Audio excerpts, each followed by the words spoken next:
Llongyfarchiadau mawr ar ennill y categori deli a siop arbenigol gorau. Be mae'r wobr yma'n ei olygu i chi? Dwi'n siŵr iawn be fy'n olygu to, ond dwi'n gwybod teimladau sydd gan ni rwan i'n hapus iawn, a dwi'n teimlo'n lwcus i gweld mae'n braint cael sefyll o'n flaen y holl gynhyrchwyr a busnesau eraill. A dwi'n gwybod bod ni gwneud job reit dda, mae rhaid wedyn mae'n deimlad neis, a dwi'n siŵr y bydd fory byddwn ni'n ôl efo staff, pawb yn hapus ar yw'n bach ymlaen. A pa fath o hwb di hyn i'r busnes a'r cwmni wrth edrych i'r dyfodol?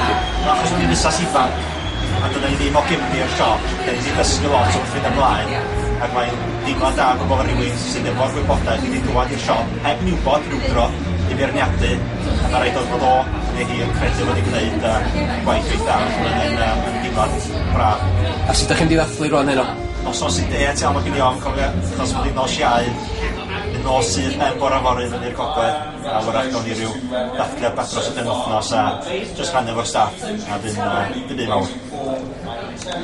Reit, Carwyn, llongyfarchiadau mawr i ti. A da chi di ennill y wobr yma, 9 gwaith erbyn hyn. Sut mae hwn yn cyfaru efo'r amseroedd eraill i gyd? Cawn mor gwed yr rai gyntaf, mae hyn yn ei bod yn ffantastig achievement, achos mae'n wobr am caws newydd i wneud, ond ni'n siŵr a bydd y llwyddiant gyda ni ar y caws yma, a mae'n dangos am bore. Mae'r busnes yn datblygu yn gyflym iawn gyda chi, dwi'n deall. Be di'r cynlluniau ar gyfer y dyfodol agos rwan ar gyfer caws Penarth? Wel, ni'n hangen gwmyn y gallwn ni ar hyn o bryd. Mae amser carad, o nawr amser i wneud datblygiadau, bod ni'n parod pan bydd pethau gwella yn y sector yma.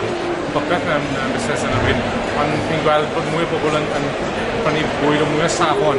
So, gobeithio ni'n dewis ni i brynu y caws mewn angen wedyn. A di gobre fel un yn dipyn o hwb i'r busnes?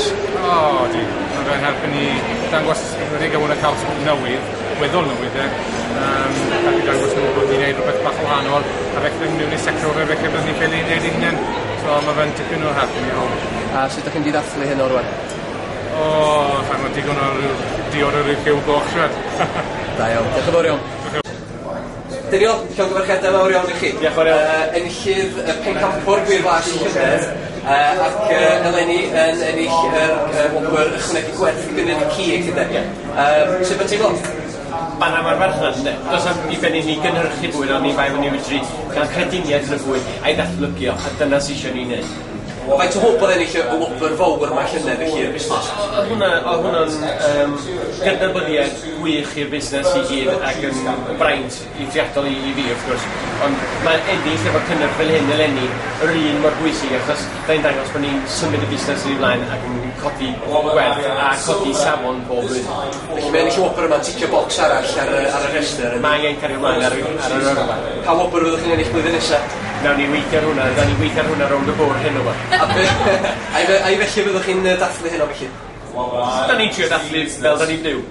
A nôl i lan rwys heno neu? Na, os ni'n dros nos heno. Diolch yn fawr iawn i chi, llongyfarchiadau eto.